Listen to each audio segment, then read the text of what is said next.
চোখের পানিগুলো টিস্যু দিয়া চাদরে মুছে ফেললো। আল্লাহ রাব্বুল আলামিন বলেন, ওই পানিগুলো আমি আল্লাহ তাআলা হেফাজত করেছি। দুনিয়ার সব কিছু ধ্বংস হয়ে গেছে, হাসরের ময়দানে আমার বান্দার চোখের পানিগুলো আমি রিজার্ভ রেখে দিয়েছি। বান্দার জন্য জাহান্নামের আগুনটা দাউ দাউ করে জ্বলে ওঠা আগুন। বান্দা যত কান্নাকাটি করেছে, ওই বান্দার চোখের পানি দিয়া আমি আল্লাহ রাব্বুল আলামিন জাহান্নামের আগুন হারাম করে দেব। আজকে আমার যুব সমাজ, মুরব্বী বাবাজিরা ও পর্দার অঞ্চলের মায়েরা, যদি আজকের মাহফিল থেকে নিজের জীবনটা পরিবর্তন করাতে না পারি, কারো কিয়ামতের ময়দানে বড় কঠিন অবস্থা হয়ে যাবে। বন্ধুরে আমার, পয়গম্বর ঈসা আলাইহিস সালামের ঘটনার কথা বললাম। পয়গম্বর ঈসা আলাইহিস সালাম আমল তালাশ করলেন, এই আমলের কারণে কবরের আযাবটা মাফ হয়ে জান্নাতের সুবাতাস জারি হয়ে গেল। পয়গম্বর ঈসা আলাইহিস সালাম আমল তালাশ করার জন্য ওই মুর্দারের কবরের ওয়ালার বাড়িতে চলে গেছে। ডাকতে বলেন, আল্লাহর বান্দি, তোমার স্বামী দুনিয়া থেকে বিদায় নিয়ে গেছে। এই কবরস্থানের পাশ দিয়ে সকালবেলা গেলাম, তার কবরের আযাবটা এমন আদাও দাও করে দেখলাম, আযাবের ভেতরে গ্রেফতার। বিকেল বেলায় যখন ফিরে আসলাম, তার আযাবটা হালকা হয়ে জান্নাতের সুবাতাস জারি হয়ে গেছে। আমার ভাইয়েরা, বন্ধুরা আমার, আপনাকে আমাকে কবর দেশে যেতে হবে। ওই কবরে আপনার আমার জন্য 3.5 হাত জায়গা মাটির ভেতরে হয়ে যাবে। যত সম্পদের মালিক হোক না কেন, ওই কবরে কিন্তু টাইলসের ব্যবস্থা হবে না। যত সম্পদের মালিক হোক, সাদা মার্কিন কাপড় ছাড়া তোমার আমার জন্য হাজারো টাকা, কোটি টাকা খরচ করলেও তোমার ভেতরে ওই কাপড়ের কাপড়, চাদরের কাপড়ের কাপড় দিয়ে দেওয়া হবে না। ওই কবরে কোন ধরনের বিদ্যুৎ সংযোগ হবে না। যত কোটি টাকার মালিক হোক, ওই সাধারণ কবরের ভেতরে যেতে হবে। একজন রিকশাওয়ালার জন্য যেই কবর, একজন কোটিপতির জন্য সেই কবর, ঠিক না? মায়া জালে বন্দী হইয়া সুখের ঘর পরকে লইয়া করছ বসত আপন কইরা পর, ঠিক না? মায়া জালে বন্দী হইয়া সুখের ঘর পরকে লইয়া করছ বসত আপন কইরা পর। তোমার কে বায় আপন অনন্তকাল রে, কে বায় আপন অনন্তকাল করলা কারো সাথী, তার লাগিয়া কান্দ দিবারাতি। ভেবে দেখো কেউ হবে না, ভেবে দেখো কেউ হবে না তোমার সঙ্গের সাথী,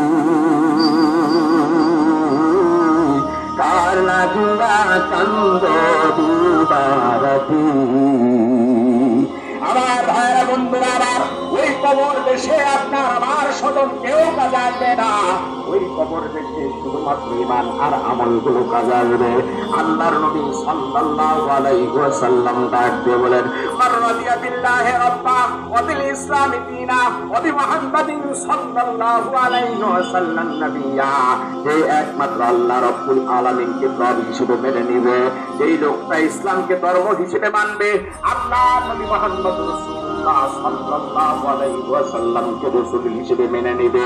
আল্লাহর নবী আসবে বলেন, ইসলামকে আপন করে নেওয়ার কারণে, আল্লাহকে রব মেনে নেওয়ার কারণে, আর নবী মুহাম্মদ রাসূলুল্লাহ সাল্লাল্লাহু আলাইহি ওয়াসাল্লামকে নিজের আদর্শ মনে করার কারণে আল্লাহ রাব্বুল আলামিন ঈমানের মজা দান করবেন। ওই কবরের সওয়ালকে আল্লাহ রাব্বুল আলামিন সহজ করে দিবেন। আমার ভাইয়েরা, বন্ধুরা আমার, পয়গম্বর ঈসা আলাইহিস সালাম ওই বাড়িতে চলে গেলেন। আর বলেন, আল্লাহর বান্দি বলো, তোমার স্বামী কি এমন আমল করলো, আমলের কারণে আল্লাহ রাব্বুল আলামিন তার শাস্তিকে লাঘব করে দিয়া জান্নাতি হাওয়া চালু করলো। আল্লাহর বান্দি ডাক দিয়ে বলেন, পয়গম্বর, আমার স্বামীর এমন কোন অতিরিক্ত আমল নাই, এই আমলের কারণে আল্লাহ তার কবর আযাবটা মাফ করে দিয়েছে। আমার স্বামী বড় অন্যায়কারী ছিল। আমার স্বামী দুনিয়াতে থাকতে আল্লাহর কোনো ফরমাবরদার করে নাই, আল্লাহর হুকুমের আতাত করে নাই, এক মুহূর্তের জন্য আল্লাহর নামটা মুখে উচ্চারণ করতে দেখি নাই। আমার তো জানা নাই এমন কি আমল করেছে যে আমলের কারণে আল্লাহ তাকে মাফ করে দিয়েছেন। তবে এতটুকু আমল, আমার গর্ভে যখন সন্তান চলে আসলো, আমার স্বামী আমাকে নিয়ে আদর করে ডাকিয়া বলে, বিবি রে, তোমার গর্ভে সেই সন্তানটা আছে, তোমার কাছে আমি ওসিয়ত করে গেলাম। আমি দুনিয়াতে কোনো আমল করতে পারি নাই, আমার জীবনে কোনো আমল আমার আল্লাহর কাছে নাই। আমি আল্লাহর দরবারে কি আমল নিয়ে যাব? ওই কবর দেশের সওয়ালের জবাব দেওয়ার মতো আমল আমার নাই। হাসরের ময়দানে নাজাতের জন্য আমার কোনো আমল নাই। বিবিরে আমি ওসিয়ত করে গেলাম, ওই গর্ভের সন্তানটা যেদিন ভূমিষ্ঠ হয়ে যাবে তার সুন্দর একটা নাম তুমি রাখবা। এরপর হাঁটি হাঁটি পা পা করে সন্তান যখন পরিণত বয়সে পরিণত হয়ে যাবে, এই সন্তানটা যখন বুঝবান হয়ে যাবে, আমার সন্তানটাকে তুমি আসমানি কিতাব আল্লাহ রাব্বুল আলামিনের কিতাবের সাথে সম্পর্ক কায়েম করায় দিবে। আমার ভাইয়েরা, বন্ধুরা আমার, আল্লাহর পয়গম্বর হযরত ঈসা আলাইহিস সালাম এমন কথা শুনলেন, আর ওই মহিলা ডাক দিয়ে বলেন, আজকের দিনে আমার সন্তানটা আজকের দিনে বুদ্ধিমান হয়েছে, পরিণত বয়সে উপনীত হয়েছে। আমার সন্তানটাকে নিয়ে আমি ইবাদতখানায় গেলাম, মুআল্লিম সাহেবের কাছে নিয়ে গেলাম। আমার সন্তানকে মুআল্লিম সাহেবের কাছে নিয়ে যাওয়ার পরে সন্তানকে সুন্দর করে ওযু করালেন। ওযুটা করায়া আমার সন্তানটাকে আসমানি কিতাবটা তুলে দেওয়ার আগে বললেন, ফাস্তাইয বিল্লাহ, ও আল্লাহর বান্দা, আল্লাহর কাছে তুমি আশ্রয় প্রার্থনা করো। আমার সন্তানটা পাঠ করলো, আউযু বিল্লাহি মিনাশ শাইতানির রাজিম। আমার সন্তানকে পড়া হলো, আমি আল্লাহর কাছে আশ্রয় প্রার্থনা করি বিতাড়িত শয়তান থেকে। আমি আল্লাহ রাব্বুল আলামিনের কাছে আশ্রয় প্রার্থনা করি। আমার আল্লাহ রাব্বুল আলামিন ডাকতে বলেন, যাও যাও ফেরেশতারা যাও, আমার বান্দা বিতাড়িত শয়তান থেকে আশ্রয় প্রার্থনা করে যে আমি আল্লাহ রাব্বুল আলামিন ওই ছোট্ট মাসুম বাচ্চাকে আশ্রয় দিব। একা নয়, বরং তার বাবা সত্য দুনিয়া থেকে বিদায় হয়া কবর দেশে কঠিন আযাবে, এমন ভাবে আগুনের শাস্তির ভেতরে, জাহান্নামের আযাবের ভেতরে গ্রেফতার হয়ে গেছে। তার সন্তান যখন আমি আল্লাহর কাছে আশ্রয় প্রার্থনা করলো, আমি তাকে সহ তার বাবাকে আশ্রয় দান করলাম। আমি তাকেও আশ্রয় দিলাম, আর তার বাবাকেও। যেই সন্তান তার এতিম সন্তান হাত তুলে আমি আল্লাহর কাছে আশ্রয় চেয়েছে, আমি তার বাবাকে জাহান্নামের আগুনে রাখতে পারি না, তার জন্য জান্নাতের হাওয়া চালু করে দাও। আসমানি কিতাব, সেই যুগে তো কুরআন ছিল না, সেই সময়ের আসমানি কিতাবের সাথে সম্পর্ক রাখার কারণে কবরে আযাবকে আল্লাহ তাআলা মাফ করে জান্নাতের নিয়ামত চালু করে দিয়েছেন। ওই কুরআনের সাথে সমস্ত আসমানি কিতাবের মাঝে সর্বশ্রেষ্ঠ কিতাব মহাগ্রন্থ আল কুরআনের সাথে সম্পর্ক রাখলে আল্লাহ কবরে আযাব দূর করে দিতে পারেন কি পারেন না? পারেন কি পারেন না? ওই কুরআনের সাথে সম্পর্ক রাখা দরকার আছে না নাই? কথা বলেন, দরকার আছে না নাই? ওই কোরআনের সাথে সম্পর্ক কিভাবে রাখবেন? এক নম্বর হলো ইকরাউল কোরআন। এই কোরআনকে তোমরা পাঠ করো, ওয়ারাত্তিলিল কোরআনা তারতিলা। কোরআনকে তোমরা তারতিলের সাথে পাঠ করো। কোরআন পাঠ করা, কোরআন পড়ার নির্দেশ দিয়েছেন কে? জোরে কথা বলতে হবে কে? আল্লাহ সুবহানাহু ওয়া তাআলা কোরআন পড়ার নির্দেশ দিয়েছেন। আমার ভাইরা, কোরআন পড়তে হবে। আজকে কোরআন নাই, কোরআন ঘর থেকে উঠে গেছে। আল্লাহ রাসূল বলেন, ইন্নাল্লাযী লাইসা ফি জাওফিহি শাইউন মিনাল কুরআনি কাল বাইতিল কারীম।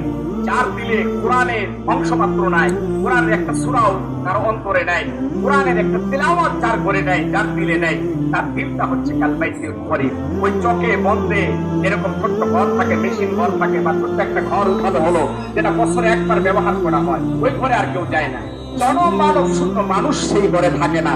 ওই ঘরে সাপ, পোকামাকড়, শিয়াল, কুকুর সেই ঘরে বাসা বেঁধে ফেলে, ঠিক কিনা?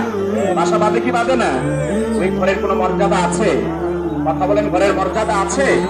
আল্লাহর হাবিব বলেন তার অন্তরটা হচ্ছে ওই ঘরের মতো, বিরান ঘরের মতো। ওই ঘরে যেমনি ভাবে বসবাস উপযুক্ত নয়, থাকার মতো উপযুক্ত না, ওই মুমিন মুসলমান তার দিলে কোরআন না থাকলে তার দিলটাও আর উপযুক্ত থাকে না, তার দিলটা প্রশান্তি হয় না। কারণ যার দিলে কোরআন নাই তার হতাশা, দুঃখ, দুর্দশার অভাব নাই, ঠিক কিনা? আমার আল্লাহ তাআলা বলেন মান আ'রাদা আন যিকরি ফাইন্না লাহু মাঈশাতান দানকা। যারা আমার জিকির থেকে গাফিল হয়ে গেল, এই যুব সমাজ আজকে হতাশায় থাকে, ডিপ্রেশনে থাকে, টেনশনে থাকে, দুশ্চিন্তা দূর হয় না। আল্লাহ বলেন দুশ্চিন্তা কেন হয়? তুমি তো আমার জিকির থেকে গাফিল হয়ে গেছো। আলা বিযিকরিল্লাহি তাতমাইন্নুল কুলুব। আল্লাহ বলেন আল্লাহর জিকির যত বেশি করবে, আল্লাহর কোরআন যত পড়বে, আল্লাহর হুকুম যত মানবে, আল্লাহর জিকির যে করবে, আমি আল্লাহ তাআলা তার অন্তরে প্রশান্তি দান করে দেব।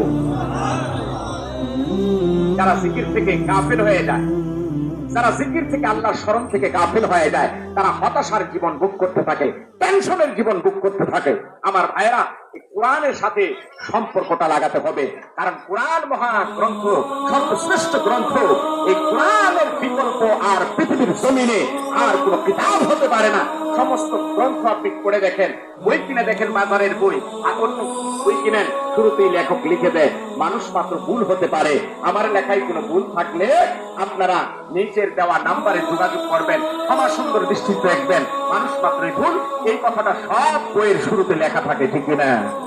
কিন্তু একমাত্র কোরআনে লা রাইবা ফি, আল্লাহ চ্যালেঞ্জ করলেন এই কোরআনে কোনো ধরনের সন্দেহ নাই, এই কোরআনে কোনো ধরনের সন্দেহ নাই। সুইজারল্যান্ডে একটি জনসভা বক্তব্য দিলেন বর্তমান সময়ের জনপ্রিয় একজন লেখক এবং মুজাদ্দিদ, একজন পীরে কামেল, শায়খুল হাদিস, সর্বগুণে গুণান্বিত তিনি জুলফিকার আহমদ নকশবন্দি হাফিজাহুল্লাহ। তিনি সুইজারল্যান্ডের একটি জনসভায় বক্তব্য দেওয়ার এক সময় তিনি বললেন, গোটা জমিনের উপরে, আসমানের নিচে যদি একটি গ্রন্থ থেকে থাকে, নির্ভুল সন্দেহাতীত একটা কিতাব যদি থেকে থাকে, সেটা হচ্ছে মহাগ্রন্থ আল কোরআন। বলি সুবহানাল্লাহ, আর জোরে বলি সুবহানাল্লাহ। এই কথা বলার পরে একজন পণ্ডিত, বাইবেল পড়ে, তাওরাতের পণ্ডিত, বাইবেলে বিশ্বাস এক মহিলা শিক্ষিকা আসে, দাঁড়িয়ে গেছে, হাত উঁচু করলো, বলে জনাব আপনি যে বলেন আসমানের নিচে জমিনের উপরে শুধুমাত্র কোরআন শ্রেষ্ঠ বললেন, আরো তো 3টা কিতাব আছে, তাওরাত, জাবুর, ইনজিল, সেগুলো তো আল্লাহ নাযিল করেছেন, ওগুলা কি শ্রেষ্ঠ হতে পারে না? আপনি শুধু কোরআনের শ্রেষ্ঠ তুলে ধরলেন, এর পেছনে আপনার যুক্তি কি, দলিল?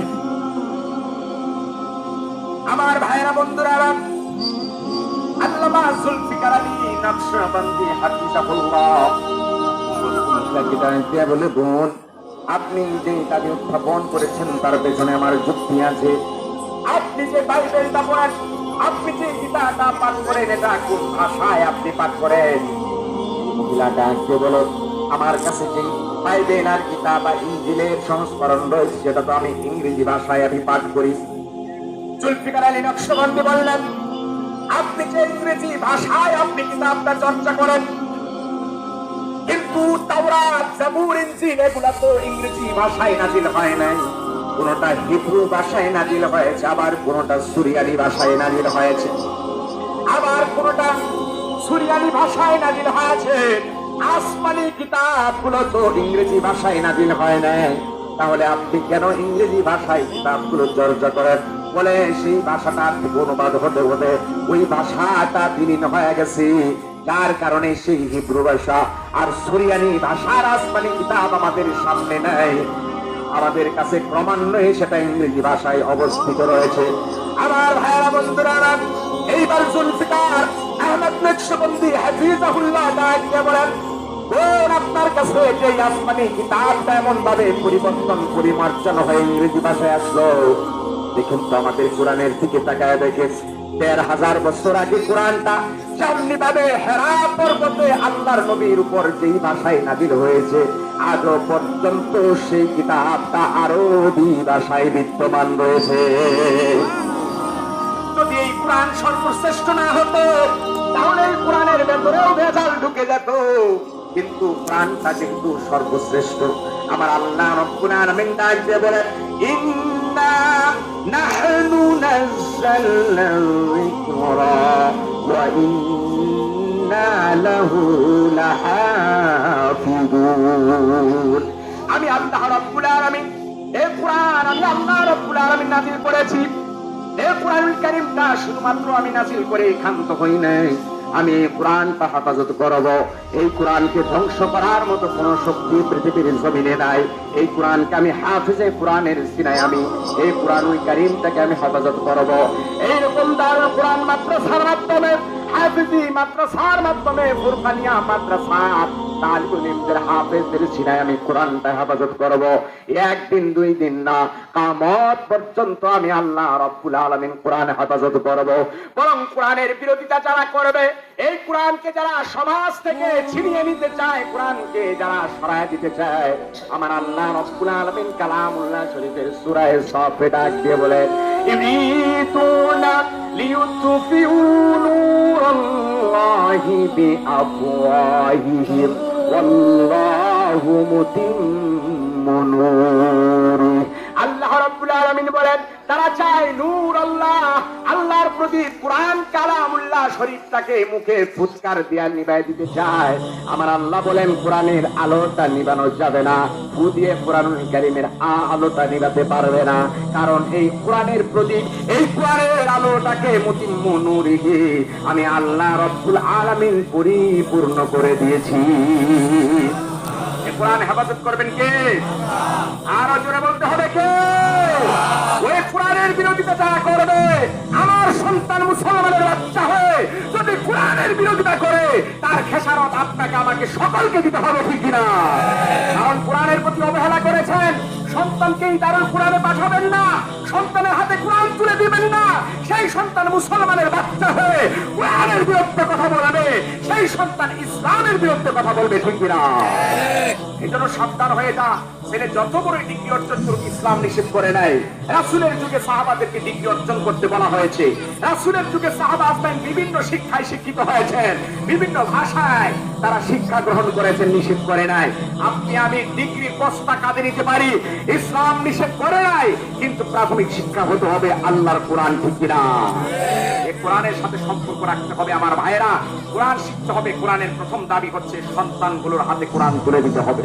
এই সন্তানের হাতে কোরআন তুলে দিবেন না, সন্তানকে মাদ্রাসায় পাঠাবেন না, সন্তানকে নামাজ শিক্ষা দিবেন না। হাসরের ময়দানে সন্তান আপনার আমার জন্য কাল হয়ে দাঁড়াবে। وقال الذين كفروا ربنا أرنا الذين أضلانا من الجن والإنس نجعلهما। হাসরের ময়দানে কাফের অবিশ্বাসীরা, যারা দায়িত্বহীন, যারা সন্তানের প্রতি অবহেলা করেছেন, যারা ভাই ভাতিজা ভাগ্নির প্রতি অবহেলা করেছেন, কোরআন হাতে তুলে দেন নাই, আল্লাহর সাথে সম্পর্ক করার নাই, হাসরের ময়দানে ছেলেগুলো বলবে, আরিনাল্লাযীনা আযাল্লানা মিনাল জিন্নি ওয়াল ইনস। আমাদেরকে দেখায় দেন সেই মানুষকে, আমাদেরকে দেখায় দেন সেই জিনকে, যারা আমাদের পথ ভ্রষ্ট করেছে, যারা আমাদের গুমরা করেছে, যারা আমাদের জাগতিক শিক্ষার বোঝা কাঁধে তুলে দিয়েছে, আল্লাহর সাথে সম্পর্ক করাই নাই, আল্লাহর ঘর মসজিদে পাঠায় নাই, দ্বীনি শিক্ষার মাদ্রাসায় পাঠায় নাই, তারা দারুল কোরআনে পাঠায় নাই। আল্লাহ আপনি তাদেরকে দেখায় দেন আযাল্লানা। আজকে আমরা যারা গুমরা করেছে, তাদেরকে আমাদের পায়ের নিচে রাখতে চাই, আসফালিন, তাদেরকে আমরা পদতলিত করতে চাই, তাদের বুকে তাড়া দিয়া জাহান্নামে যেতে চাই, বলি নাউযুবিল্লাহ। সন্তান বলবে, আযাল্লানা মিনাল জিন্নি ওয়াল ইনসি নাজআলহুমা তাহতা আকদামিনা। আমাদের পায়ের নিচে তাদেরকে রাখতে চাই, তাদের বুকে পাড়া দিয়া জাহান্নামে যেতে চাই। আজকে যে সন্তানকে মায়া করছেন, এই সন্তানকে মহব্বত করে ফজরে উঠান না। আমার মায়েরা, সন্তানের গায়ে আপনি লেপ কম্বল তুলে দিচ্ছেন, ফজরের আযান হয়, আপনি তার গায়ে কম্বলটা টেনে তুলে দিচ্ছেন, আরামের ঘুম দিচ্ছেন, আপনি কম্বল তুলে দেন নাই, বরং জাহান্নামের আগুন সন্তানের গায়ে তুলে দিলেন, ঠিক কিনা? আমাদেরকে সচেতন হতে হবে, সাবধান হতে হবে। যুব সমাজ আর কত আল্লাহর কোরআনটা বুকে তুলে নেন। আমিও তো একজন যুবক, আমিও তো একজন যুব সন্তান, আমার মাও তো একজন মা। আমার মা চাইলে সেই তোমার আমার মতো সাধারণ যুবক বানিয়ে ফেলতে পারতেন, কিন্তু আল্লাহর কোরআনের সাথে সম্পর্ক করে দিয়েছেন। এই কোরআনের কারণে ঠকে নাই, এই কোরআনের কারণে ইজ্জত কমে নাই। কথা বলেন ঠিক কিনা? ইজ্জত কমেছে? আমি গুনাহগার, ছোট্ট মানুষ, এই কোরআনটা বুকে তোলার কারণে দেশে বিদেশে প্রতিদিন প্রোগ্রাম করে যাচ্ছি, প্রতিদিন কোরআনের খেদমত করে যাচ্ছি, কোরআনের কথা বলছি, মানুষ ইজ্জত করছে, সম্মান করছে। এটা আমার সম্মান নয়, বরং যার সাথে সম্পর্ক করেছি সেই সম্পর্ক রাখা কোরআন তার মর্যাদা আল্লাহর কাছে আকাশচুম্বী। এই কোরআনের সাথে সম্পর্ক আপনিও যদি করেন, একজন রিকশাওয়ালা, একজন রাজমিস্ত্রিও যদি কোরআনের সাথে সম্পর্ক করে, তার ইজ্জত বাড়াবেন কে? আরো জোরে কথা বলেন কে? ওই কোরআনের সাথে কারা কারা সম্পর্ক লাগাতে চান? দুই হাত তুলে দেখেন। আল্লাহে তাকবীর, আল্লাহে তাকবীর। আল কোরআনের আলম, আল হাদিসের আলম, কোরআন আছে যেখানে, কোরআন নাই যেখানে, আল্লাহে তাকবীর। আমার ভাই, আপনারা কি রাগ করতেছেন? কষ্ট পেলেন? আমার কথা খারাপ লেগেছে? মেহেরবানি করে মাফ করে দিবেন। আপনারা আমার কথায় যদি কষ্ট পেয়ে থাকেন, আমার ভাইয়েরা, কোরআনের সাথে সম্পর্ক লাগান। নিজে কোরআন পড়তে পারেন না, হারে আমার ভাইয়েরা, কোরআনটা বুকে তুলে নেন, কোরআনটা চুমু খান, কোরআনটা পরিষ্কার রাখেন, কোরআনের গায়ে দামি কাপড় দিয়ে গিলাপ বানান, কোরআনের হেফাজত করেন, কোরআনটা প্রতিদিন মুছেন। এতটুকু আমল আল্লাহর দরবারে কবুল হয়ে গেলে কাল হাসরের ময়দানে নাজাতের জরিয়া হয়ে যাবে, ঠিক কিনা? কোরআনটা অবহেলায় পড়ে থাকে, এত ধুলা বালুতে কোরআন পড়ে থাকে, বিভিন্ন সময় কোরআন চাওয়া হয়, কোরআন তো দিতেও পায় না, বরং থাকলেও সেই কোরআনটা অবহেলায় পড়ে থাকে, খুলে পড়ে না কোরআনটার ভেতরে কি আছে। আফালা ইয়াতাদাব্বারুনাল কুরআন আম আলা কুলুবিহিম আকফালুহা। আল্লাহ বলেন, এই মানুষেরা কি কোরআন খুলে পড়ে না, নাকি তাদের অন্তরে তালা লেগে গিয়েছে? কোরআনটা খুলে পড়তে হবে। ইন্না হাযাল কুরআনা ইয়াহদি লিল্লাতী হিয়া আকওয়াম। এই কোরআনটা এমন একটা পথ দেখাবে, যেই পথটা হচ্ছে চিরস্থায়ী, যেই রাস্তাটা হচ্ছে শক্তিশালী, যেই রাস্তাটা মজবুত। কোরআনকে যারা হেদায়েতের জন্য পাথে উঠে নেবে, আল্লাহ তাআলা তাদের জন্য হেদায়েতের রাস্তা, সরল সঠিক রাস্তাকে খুলে দিবেন, বলি সুবহানাল্লাহ। কোরআনটা খুলে খুলে পড়বো, সন্তানকে মাদ্রাসায় পাঠাবো, যাদের হায়াতে জিন্দেগি শেষ, কোরআন পড়ার জন্য চেষ্টা করবো, কোরআন পড়ার জন্য চেষ্টা করবো। আম্মা জানা এসেছে তারা দিয়ান্নাস্তালানহা বলেন, যারা কোরআনটা শিখে কষ্ট করে করে বেজে যায়, ভেঙে যায়, চেষ্টা করে করতে পারে না, লাল উচ্চারণ করতে পারে না, র উচ্চারণ করতে পারে না, ওয়াদ উচ্চারণ করতে পারে না, কষ্ট হয়ে যায়। এভাবে কোরআন পড়তে যদি কষ্ট হয়, আম্মা জানা এসেছে বলেন, হতাশার কোনো কারণ নাই, টেনশনের কোনো কারণ নাই, আল্লাহর আদালতে তার জন্য দ্বিগুণ সওয়াব লিখে দেওয়া হয়। এক হচ্ছে কোরআন পড়ার, যে কোরআন যে পড়লো, এটা পড়লে প্রতিটা হরফে আল্লাহ তাআলা 10টা নেকি দান করে দেন। এই কোরআন যদি বান্দা পড়তে থাকে, পড়তে গিয়ে যদি কষ্ট হয়, ওই কষ্টের বিনিময়ে আল্লাহ সুবহানাহু ওয়া তাআলা তাকে আরো দ্বিগুণ নেকি তার আমলনামায় লিখে দেন। এবং এই কোরআন পড়তে পড়তে পড়তে যদি তার ইন্তেকাল হয়ে যায়, তার নামটা তালিবুল ইলমের খাতায় চলে যায়, আল্লাহ তাআলা তাকে শাহাদাতের অমীয়সতা দান করা, আল্লাহর জান্নাতে ঠিকানা করায় দেন। কোরআনটা পড়ার চেষ্টা করা। তারপরেও যদি কোরআন আমরা পড়তে না পারি, কোরআনওয়ালা সন্তানের মাথায় হাত তোলাবো। কোরআন যার সিনায় আছে, যে মাসুম বাচ্চার কাছে কোরআন আছে, তার মাথায় হাত তোলাবো, তার প্রয়োজনে পূরণের চেষ্টা করব। তাকে 10টা টাকা দিয়ে তাকে মজা খাওয়াবো, তাকে তার প্রতি সম্মান দেখাবো, তাকে ইজ্জত করবো, ভালোবাসবো, সম্পর্ক রাখবো। জিজ্ঞাসা করবো, বাবা রে, তুমি যে মাদ্রাসায় পড়ো, কি খাও? কাছে নিয়ে জিজ্ঞাসা করবো, আজকে কি দিয়ে খাবার খেয়েছো? কাছে নিব, তাকে আদর করবো, চুমু খাবো। বাবা রে, কি পড়ো, রাতে কখন উঠো? আমার ভাইয়েরা, এই ছোট্ট মাসুম বাচ্চা মুখে যদি আপনি একটু হাসি ফোটাতে পারেন, আমার আল্লাহ তাআলার কুদরতি ভাবে আপনার প্রতি মুস্কি হাসেন। আল্লাহ বলেন, ফেরেশতারা দেখ, যারা আমার নাফরমানি করার কথা ছিল, বান্দা নিজে কোরআন পড়তে পারে না, এই কোরআনওয়ালা মাসুম বাচ্চাকে দেখে মুস্কি হেসেছে, তার মুখে হাসি ফুটিয়েছে, আমি আল্লাহ তাআলা হাসরের ময়দানে তার মুখে হাসি ফুটায় দেব। এই কোরআনের সাথে সম্পর্ক রাখতে হবে। হাসরের ময়দানে জমিন তামা তামা হয়ে যাবে, সূর্যটা মাথার অন্তহা হয়ে চলে আসবে। সেদিন নেকি ছাড়া কোনো উপায় থাকবে না। সেদিন ছোট্ট ছোট্ট নেকি, আপনার সাদাকা, আপনার আমার তার পাহাড় পরিমাণ নেকি হয়ে দাঁড়াবে।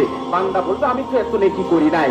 আল্লাহ বলেন, ওই যে বাৎসরিক মাহফিলে তুমি তোমার অর্জিত অর্থ থেকে সামান্য কোটি পয়সা তালিবুল ইলমের জন্য খরচ করেছো, তালিবুল ইলম এই সুযোগ পেয়ে, এই খরচ পেয়ে, এটা পেয়ে সে আনন্দিত হয়েছে, রাত গভীরে তাহাজ্জুদ করে তোমার জন্য বেনামি দোয়া করেছে, সেই দোয়া কিয়ামত পর্যন্ত চালু হয়েছে, জারি থেকেছে, তার নেকি আজকে উহুদ পাহাড় পরিমাণ হয়ে গেল।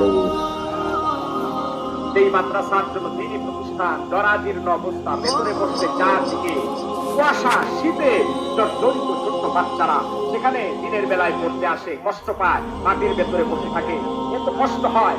এমন এই প্রতিষ্ঠানটা আমাদের বাড়িতে ওয়াশরুমটা, টয়লেটটা পর্যন্ত টাইলস করা থাকে, সুন্দর করা থাকে। এই মাদ্রাসাটাকে আরো সুন্দর করা, সাবলীল করা দরকার আছে না নাই? লিল্লাহে তাকবীর, লিল্লাহে তাকবীর। আমার ভাইরা, খুরশেদ আলী মেম্বার সাহেব 500 টাকা দান করেছে, সকলে বলে মারহাবা।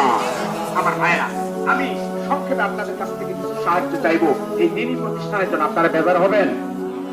আসতে বলতেছেন, মনে হয় বেজার হবেন। বেজার হবেন? পেছনে যারা আছে বেজার হবেন? এটা আপনাদের প্রতিষ্ঠান। মাহফিল কি প্রতি রাত্রে হবে? মাহফিল প্রতি রাত্রে হবে? আমার ভাইরা, আওয়াজকে বলেন হায়াতের মালিককে, আমাদের মৌতের মালিককে। সে আল্লাহ সুবহানাহু ওয়া তাআলা গোলামি করা দরকার আছে না নাই? আমার ভাইরা, আমাদের প্রধান মেহমান এসেছে, যেহেতু মাহফিল জমে আছে, আমরা আর সামনে অগ্রসর হব না।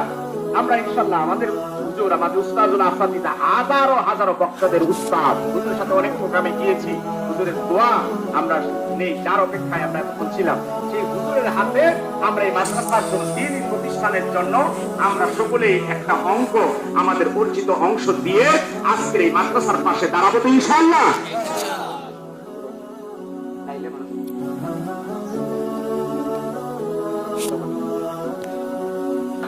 তো হুজুরের হাতে আমরা ইনশাআল্লাহ দিব। আল্লাহ সুবহানাহু ওয়া তাআলা আমাদের সকলকে বুঝে আমল করবার তৌফিক দান করুন। কেউ উঠাউঠি করবেন না, ভেতরে বসে যান। আল্লাহ রাব্বুল আলামিন এই কথাগুলো উপর আমল করবার তৌফিক দান করুন। সুবহানা রাব্বিকা রাব্বিল ইজ্জাতি আম্মা ইয়াসিফুন ওয়া সালামুন আলাল মুরসালিন ওয়ালহামদুলিল্লাহি রাব্বিল আলামিন। ওয়াসসালামু আলাইকুম ওয়া রাহমাতুল্লাহি ওয়া বারাকাতুহু। ওয়া আলাইকুম আসসালাম ওয়া রাহমাতুল্লাহি ওয়া বারাকাতুহু।